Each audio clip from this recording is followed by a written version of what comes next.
Hello అండి, welcome back to my channel tailoring vibes. ఈరోజు ఈ వీడియోలో ఆలియా కట్ పెప్లం టాప్ అలాగే లెహెంగా కటింగ్ అండ్ స్టిచ్చింగ్ చూపించబోతున్నానండి. లెహెంగా స్టిఫ్గా నిలబడడం కోసం ఎలా స్టిచ్ చేసుకోవాలి అనేది నేను క్లియర్గా చూపిస్తానండి.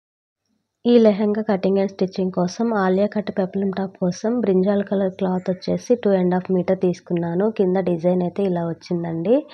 ఇప్పుడు ఇది 2.5 మీటర్. దీనికి కాటన్ లైనింగ్ కూడా 2.5 మీటర్స్ తీసేసుకున్నాను. అలాగే లెహెంగా కోసం 4 మీటర్ క్రష్డ్ క్లాత్ అయితే తీసుకున్నానండి. లైనింగ్ వచ్చేసి 3 మీటర్స్ తీసుకున్నాను. అది కూడా క్రేప్ లైనింగ్ అండి. ఇప్పుడు దీని కటింగ్ ఎలా చేయాలో చూపిస్తాను. ఇప్పుడు లెహెంగాకి వచ్చేసి క్రష్డ్ క్లాత్ 4 మీటర్స్ తీసుకున్నానని చెప్పాను కదా. ఈ 4 మీటర్స్ ఎందుకనంటే అది పన్నా అయితే చాలా చిన్నగా వచ్చిందండి. అందుకని చెప్పేసి 4 మీటర్స్ క్లాత్ అయితే తీసేసుకున్నాను. ఇప్పుడు దీని యొక్క వెడల్పు ఎంత ఉందనేది చెక్ చేసుకున్నానండి. ఈ క్లాత్ వెడల్పు ఎంత ఉందనేది చెక్ చేసుకున్న తర్వాత పొడవు కూడా సరిపోతుందా లేదా అంటే ఆ పాప యొక్క లెహెంగా లెంత్ వచ్చేసి 38 ఇంచెస్ అండి. లెహెంగా లెంత్ 38 ఇంచెస్కి ఇవి క్రష్ వచ్చేసి నిలువుగా ఉందండి. నిలువు క్రష్ని మనం అడ్డంగా స్టిచ్ చేస్తే వాల్యూమ్ అనేది చాలా ఎక్కువగా వస్తుంది. అందుకని చెప్పేసి నిలువుగా ఇది సరిపోతుందా లేదా అని చెక్ చేశానండి. కొంచెం ఒక 10 ఇంచెస్ అయితే ఎక్స్ట్రా వచ్చింది. ఈ 10 ఇంచెస్ ఎక్స్ట్రా ఉన్నదానికి అడ్డంగా నడుం పట్టి కోసం క్లాత్ అయితే కట్ చేసుకుంటున్నాను. అది కూడా 6 ఇంచెస్ వెడల్పుతోటి, అంటే డబుల్ ఫోల్డింగ్ మీద 3 ఇంచెస్ వెడల్పు ఉండే విధంగా ఇలా పట్టి అయితే కటింగ్ అయితే చేసేసుకున్నానండి. ఇది వచ్చేసి నడుం పట్టి కోసం సరిపోతుంది. అందుకని చెప్పేసి ఇలా కటింగ్ అయితే చేసేసుకున్నాను. డబుల్ ఫోల్డింగ్ మీద 3 ఇంచెస్ అండి. ఇది వెడల్పు కూడా అంటే నడుము లెంత్కి కరెక్ట్గా సరిపోయేంతే ఉందండి. అందుకని చెప్పేసి దానంతా కట్ చేసుకున్నాను. నడుము లెంత్ వచ్చేసి 40 ఇంచెస్. 40 ఇంచెస్ వెడల్పు అంటే పొడవు ఉండే విధంగా క్లాత్ అయితే కట్ చేశాను. ఇప్పుడు ఉన్న 4 మీటర్స్ క్లాత్ని ఇలా 4 ఫోల్డింగ్స్ అయితే వేసేసుకున్నానండి. 4 ఫోల్డింగ్స్ ఎక్స్ట్రా క్లాత్ కట్ చేసిన తర్వాత ఎంత పొడవు ఉందనేది చెక్ చేసుకున్నాను. ఇలా చెక్ చేసుకుంటే ఎగ్జాక్ట్గా 38 ఇంచెస్ అయితే వచ్చిందండి. ఇది నిలువు పన్నా మీద నేను చెక్ చేశాను. ఎందుకంటే మనం నిలువుగా లెహెంగా అనేది స్టిచ్ చేసుకుంటాం కాబట్టి. దీనికి వచ్చేసి ఒక్కొక్కటి అంటే ఇది 4 ఫోల్డింగ్స్ మీద ఉంది కదా. 4 ఫోల్డింగ్స్ మీద ఉన్నదాన్ని విడదీసుకొని డబుల్ ఫోల్డింగ్ వేసుకొని ఇలా కట్ చేసుకున్నానండి. ఇది ఒక పీస్, అలాగే ఇంకో పీస్ను కూడా అదే విధంగా కట్ చేసుకొని పక్కకైతే పెట్టుకున్నాను. ఇలా డబుల్ ఫోల్డింగ్ వేసుకుంటాం కదా. ఇలా 4 మడతల మీద అంటే 4 పీసెస్ లాగా కట్ చేసుకొని నిలువుగా వీటిని కూర అంచుల దగ్గర నుంచి స్టిచ్చింగ్ అయితే చేసుకుంటున్నానండి. అంటే లెహెంగాకి అతుకు రాకుండా మనం అడ్డంగా స్టిచ్ చేసుకుంటాం కదా, అలా కాకుండా దీనికి వచ్చేసి 4 ఫోల్డింగ్స్ మీద ఇలా కటింగ్ చేసుకొని స్టిచ్చింగ్ అయితే వేసుకుంటామండి. ఇది వచ్చేసి నిలువు పన్నా మీద మనం స్టిచ్చింగ్ అయితే చేసుకుంటున్నాము. చెప్పాను కదా క్రష్ అనేది నిలువుగా వచ్చిందని, అందుకని చెప్పేసి. ఇప్పుడు లైనింగ్ క్లాత్ని వచ్చేసి నడుం పట్టి కోసం ఇలా డబుల్ ఫోల్డింగ్ వేసుకొని కటింగ్ అయితే చేసుకున్నాను. మిగతా ఉన్న క్లాత్ని వచ్చేసి లైనింగ్ కోసం ఇలా 4 ఫోల్డింగ్స్ వేసుకొని చూపిస్తున్నానండి. జస్ట్ పై వైపున 38 ఇంచెస్కి కొంచెం ఎక్స్ట్రా ఉందని చెప్పాను కదా క్లాత్. అంటే పన్నా వచ్చేసి మనకి చాలా ఎక్కువ వస్తుంది కదా నిలువు, అలా 42 ఇంచెస్ అయితే వచ్చిందండి పై వైపున. ఈ 42 ఇంచెస్లోంచి అంటే 38 ఇంచెస్ తీసేసుకుంటే ఒక 4 ఇంచెస్ అనేది ఎక్స్ట్రా క్లాత్ అనేది మిగిలింది. ఈ ఎక్స్ట్రా క్లాత్ని మనం కట్ చేసుకుంటామండి. పై వైపున 4 ఇంచెస్ వెడల్పుతోటి క్లాత్ అయితే కట్ చేసుకొని చూపిస్తాను. ఈ ఎక్స్ట్రా ఉన్న 4 ఇంచెస్ క్లాత్ని ఇలా మిడిల్కి కట్ చేసుకొని అంటే 2 ఇంచెస్ ఉండే విధంగా క్లాత్ అయితే కట్ చేసుకొని పక్కకు పెట్టుకున్నానండి. ఇది లెహెంగాకి కింద వైపున వేసుకొని స్టిచ్ చేసుకుంటాం. అంటే స్టిఫ్గా లెహెంగా లేవకుండా కింద ఉండే విధంగా. మనకి ఎక్స్ట్రా ఎంత క్లాత్ ఉంటే అంతైనా పెట్టుకోవచ్చండి. నాకైతే ఎక్స్ట్రా క్లాత్ చాలా తక్కువ ఉంది. అందుకని చెప్పేసి నేను ఓన్లీ 2 ఇంచెస్ విడ్త్ తోటే క్లాత్ అయితే కింద పట్టి వేసుకుంటున్నాను. ఇప్పుడు అన్ని జాయింట్ వేసుకున్న తర్వాత లెహెంగా వెడల్పు అయితే ఇలా వచ్చిందండి. మనకి చాలా ఎక్కువగా వస్తుంది వెడల్పు. ఇలా వేసుకున్న తర్వాత ఈ పట్టీని నేను ఎలా స్టిచ్ చేసుకుంటాననేది చూపిస్తానండి. ముందుగా ఇలా స్టిచ్చింగ్ చేసుకొని లోపల వైపుకి ఫోల్డ్ చేసుకొని డబుల్ స్టిచ్చింగ్ అయితే వేస్తాను. మీకు స్టిచ్చింగ్ వేసుకున్నప్పుడు నీట్గా అర్థమవుతుంది. అందుకని చెప్పేసి నేను డీటెయిల్గా ఏమీ చెప్పట్లేదండి. మనం స్టిచ్ వేసుకున్నప్పుడు ఈ పట్టీ అనేది లోపల వైపు ఉండే విధంగా స్టిచ్చింగ్ అయితే వేసుకోవాలి. మీకు అర్థం అవ్వకపోతే ఫ్రెండ్స్ నాకు కామెంట్ చేయండి, నేను రిప్లై ఇస్తాను. మీకు రిప్లై ఇస్తే అర్థమవుతుందని అనుకుంటున్నాను. ఇప్పుడు ఇది పై వైపున కుట్లు అనేవి కనిపిస్తున్నాయి కదా, అలా కాకుండా దీని కుట్లు అనేవి లోపల వైపు ఉండే విధంగా పై వైపు నుంచి మనం స్టిచ్చింగ్ అయితే చేసుకుంటామండి ఈ పట్టీని. ఇది ఎలా స్టిచ్ చేసుకోవాలనేది చూపిస్తాను చూడండి. ఇప్పుడు ముందుగా ఈ క్లాత్‌ని ఇలా పై వైపున పెట్టుకున్న తర్వాత ఈ చిన్న పట్టీని వచ్చేసి పైన పెట్టుకోవాలి. ఇలా పైన పెట్టుకొని స్టిచ్చింగ్ అయితే చేసుకోవాలి. మొత్తం ఈ 4 క్లాతుల్ని మనం జాయింట్ వేసుకున్నాం కదా! కింద వైపు మొత్తం వచ్చే విధంగా క్లాత్ అనేది జాయింట్ ఇలా పైవైపు నుంచి మొత్తం క్లాత్ అన్నిటికీ సరిపోయే విధంగా దీన్ని జాయింట్ అయితే చేసుకుంటామండి ఈ పట్టీని. ఇలా జాయింట్ వేసుకున్న తర్వాత ఈ క్లాత్‌ని అనేది లోపల వైపుకు తిప్పుకోవాలి. ఇలా లోపల వైపుకు తిప్పుకొని పైవైపు నుంచి ఒక స్టిచ్ వేసుకోవాలండి మొత్తం కూడా.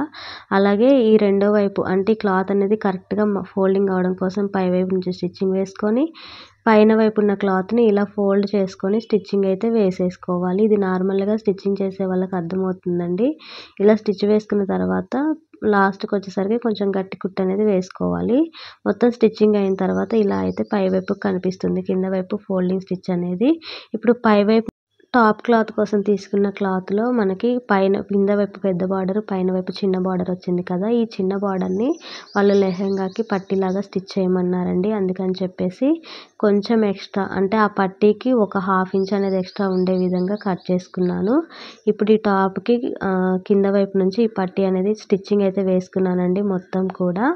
కింద వైపు క్లాత్ అంతా పట్టీ వేసాం కదా! దానిపైనే ఈ పట్టీ వచ్చే విధంగా స్టిచ్చింగ్ అయితే చేసేసుకున్నాను బార్డర్‌ని. ఇలా బార్డర్‌ని స్టిచ్ వేసుకొని ఎక్స్ట్రా ఉన్న బార్డర్ అయితే కట్ చేసుకున్నానండి. పైన వైపు ఒక హాఫ్ ఇంచ్ ఎక్స్ట్రా కట్ చేశానని చెప్పాను కదా! ఆ హాఫ్ ఇంచ్ వచ్చేసి లోపలికి ఫోల్డింగ్ చేసుకొని స్టిచ్చింగ్ అయితే వేసుకుంటానండి. ఇలా స్టిచ్ వేసుకున్నప్పుడు పోగులు అనేవి పైనకి రాకుండా బార్డర్ అనేది నీట్‌గా కనిపిస్తుంది. చిన్న బార్డర్‌నే వేయమని చెప్పారండి. అందుకని చెప్పేసి చిన్న బార్డర్‌నే నేను స్టిచ్చింగ్ అయితే వేసేసుకుంటున్నాను లోపలికి. ఇలా స్టిచ్ వేసుకున్న తర్వాత పై వైపు నుంచి వచ్చేసి మనం చిన్న కుచ్చులు అనేవి పెట్టుకుంటామండి. నడుము లెంత్‌కి సరిపోయే విధంగా ఈ కుచ్చులు అనేవి పెట్టుకోవాలి. ఇది ఎలా పెట్టుకోవాలనేది చూపిస్తానండి. క్రష్ క్లాత్ కదా! దీనికి వచ్చేసి మనం పెద్ద పెద్ద కుచ్చులు అయితే పెట్టుకోకూడదు. నార్మల్‌గా చిన్న కుచ్చులు అయితే పెట్టుకోవాలండి. మనం బార్డర్ అంటే పైన వైపు పట్టీ కోసం నేను 40 ఇంచెస్ తీసుకున్నానని చెప్పాను కదా! ఇది ఎంత లెంత్ ఉండేదని మీకు చూపించడం కోసం తీసుకున్నానండి. 38 ఇంచెస్ అయితే వచ్చింది. 40 ఇంచెస్ రాలేదు. నేను అంటే వీడియో తీసి చాలా రోజులు అయిందండి. అందుకని చెప్పేసి నేను ఇంచెస్ అయితే మర్చిపోయాను. 38 ఇంచెస్ వచ్చింది నడుము లెంత్‌కి సరిపోవడం కోసం. ఇప్పుడు దీనికొచ్చేసి నేను లైనింగ్ అటాచ్ చేస్తున్నానండి. లైనింగ్ అటాచ్ చేసి మెయిన్ క్లాత్‌కి అంటే నడుము పట్టీకి లైనింగ్ కూడా అటాచ్ చేస్తున్నాను. ఎందుకని చెప్తే ఇది అంటే లోపల ట్రాన్స్‌పరెంట్‌గా ఉంది కదా! లైనింగ్ అటాచ్ చేస్తే చూడడానికి బాగుంటుందని చెప్పేసి ఇలా అటాచ్ చేశాను. ఎక్స్ట్రా ఉన్న క్లాత్ మొత్తం కటింగ్ అయితే చేసేసుకున్నానండి. ఇప్పుడు చిన్న చిన్న కుచ్చులు పెట్టుకుంటూ లెహెంగాని స్టిచ్చింగ్ అయితే చేసేసుకుంటున్నానండి. ముందుగా కుచ్చులు పెట్టుకోవాలి. ఇలా కుచ్చులు పెట్టుకొని స్టిచ్ చేయడం వల్ల మనకి లెంత్ అనేది కరెక్ట్‌గా వస్తుందండి. అందుకని చెప్పేసి ఇలా స్టిచ్చింగ్ అయితే చేసేసుకుంటున్నాను. ఇది క్రష్డ్ క్లాత్ కదా! ఫోల్డింగ్స్ కూడా చాలా తొందరగా పడతాయి. అందుకని చెప్పేసి ఇలా కుచ్చులైతే పెట్టేసుకుంటున్నాను. ఈ కుచ్చులు కూడా వచ్చేసి 38 ఇంచెస్ వచ్చే విధంగా లంగాకి మొత్తానికి కుచ్చులైతే పెట్టుకుంటున్నానండి. కుచ్చులు మొత్తం స్టిచ్చింగ్ అయిన తర్వాత 40 ఇంచెస్ అనేది వచ్చిందా రాలేదా అని మధ్యలో చెక్ చేసుకుంటూ ఎన్ని ఇంచులు వచ్చింది, మిగిలిన క్లాత్‌కి ఎన్ని ఇంచులు పెట్టుకోవాలి అని చెప్పేసి మనం స్టిచ్చింగ్ అయితే చూసుకుంటూ చేయాలండి. నాకైతే కొంచెం ఒక 2 ఇంచెస్ అంత తక్కువ వచ్చినట్టుంది. అందుకని చెప్పేసి దానికి మళ్ళీ నేను కుచ్చులనేవి విడదీసుకొని మళ్ళీ 38 ఇంచెస్ వచ్చే విధంగా స్టిచ్చింగ్ అయితే చేసేసుకున్నాను. దీనికి ఇప్పుడు లైనింగ్ అనేది లోపల వైపు నుంచి అటాచ్ చేసుకోవాలండి.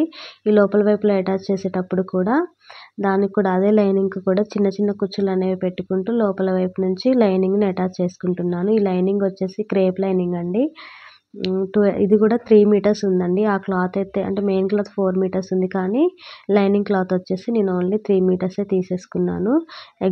లైనింగ్‌కి అంటే పెద్ద పిల్లలు కదా అని చెప్పేసి నేను 4 మీటర్స్ తీసుకున్నానండి. అందులో ఈ క్లాత్ వచ్చేసి క్రష్డ్ కదా! క్రష్డ్ అయితే కొంచెం ముడుచుకున్నట్టు ఉంటుందని చెప్పేసి కొంచెం పన్నా అనేది ఎక్కువ చిన్న పన్నా ఉందని చెప్పేసి నేను 4 మీటర్స్ తీసుకున్నాను.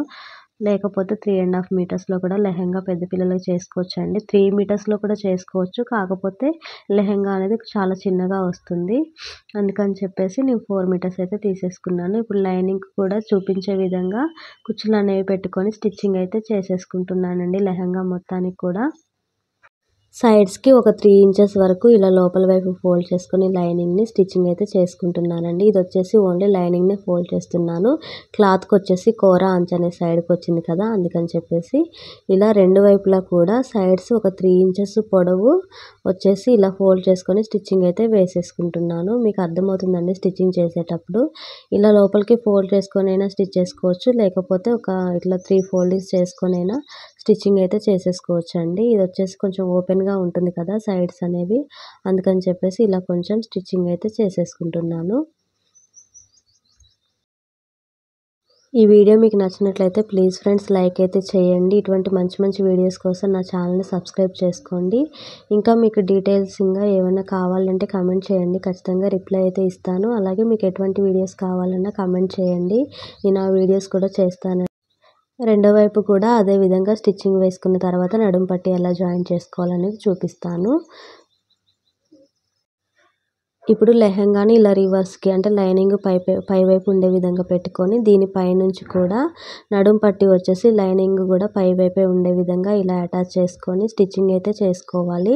ఈ స్టిచ్ వేసుకోవడం కూడా ఎక్కడా కూడా క్లాత్ అనేది రెండు క్లాత్లు మడతలు రాకుండా నీట్గా చూసుకుంటూ స్టిచ్చింగ్ అయితే వేసుకోవాలండి. ఈ పట్టీని మనం కుచ్చులు పెట్టుకున్న క్లాత్ మొత్తం జాయింట్ అయ్యే విధంగా నీట్గా స్టిచ్చింగ్ అయితే చేసుకోవాలి. కింద వైపు నుంచి మొత్తం కూడా ఎక్కడ ఫోల్డింగ్ రాకుండా నీట్గా చూసుకుంటూ స్టిచ్చింగ్ అయితే వేసుకోవాలండి. ఇలా పైనుంచి కింద వరకు లాస్ట్ వరకు కూడా ఇలా వీడియోలో చూపించే విధంగా స్టిచ్చింగ్ వేసుకొని ఇప్పుడు ఈ ఫోల్డింగ్ వచ్చేసి పై వైపుకి అంటే మెయిన్ క్లాత్కి పై వైపు వచ్చే విధంగా స్టిచ్చింగ్ అయితే చేసేసుకోవాలి.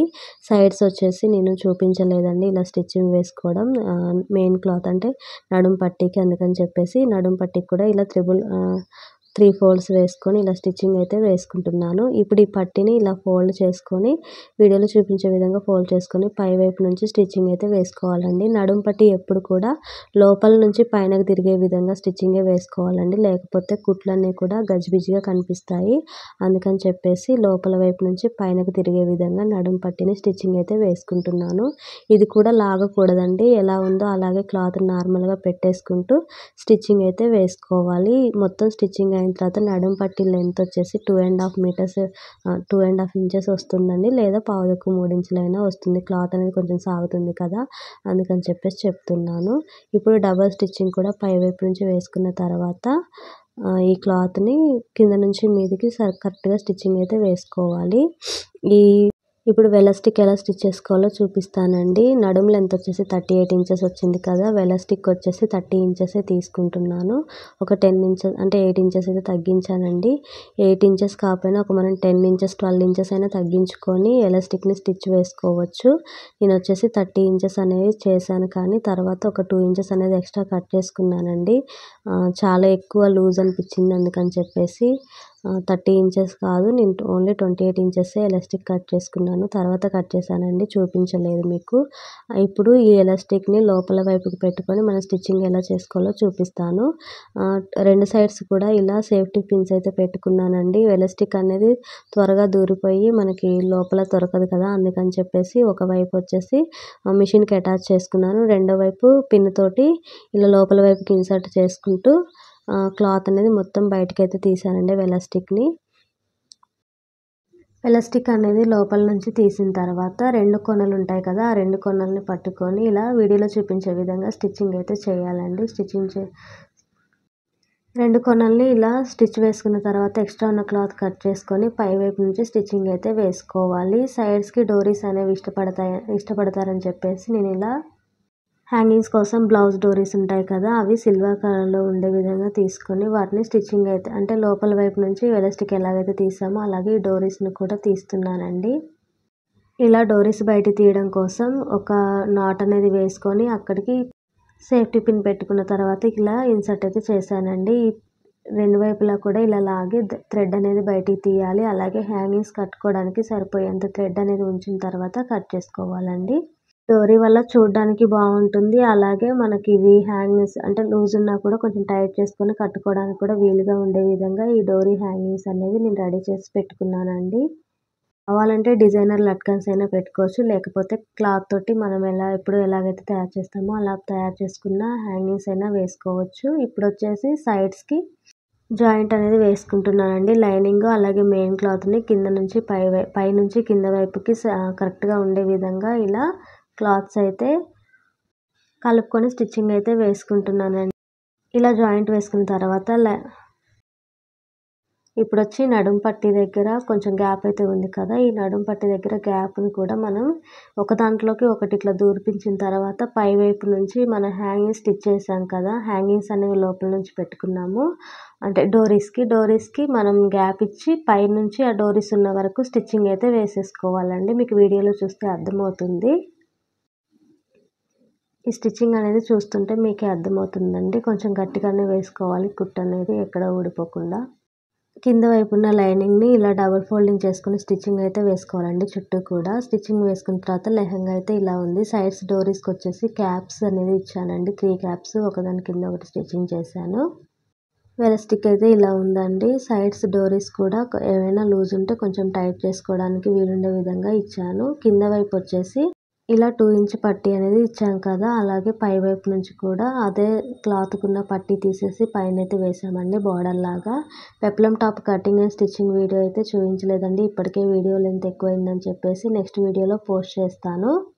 ఈ క్రాప్ టాప్ లెహంగా మీకు ఎలా అనిపించిందో కామెంట్ చేయండి. నచ్చితే లైక్ చేయండి. నా ఛానల్ని సబ్స్క్రైబ్ చేసుకోండి. మీకు ఏమైనా డౌట్స్ ఉంటే కామెంట్ చేయండి. ఖచ్చితంగా రిప్లై అయితే ఇస్తాను. Thank you so much for watching అండి.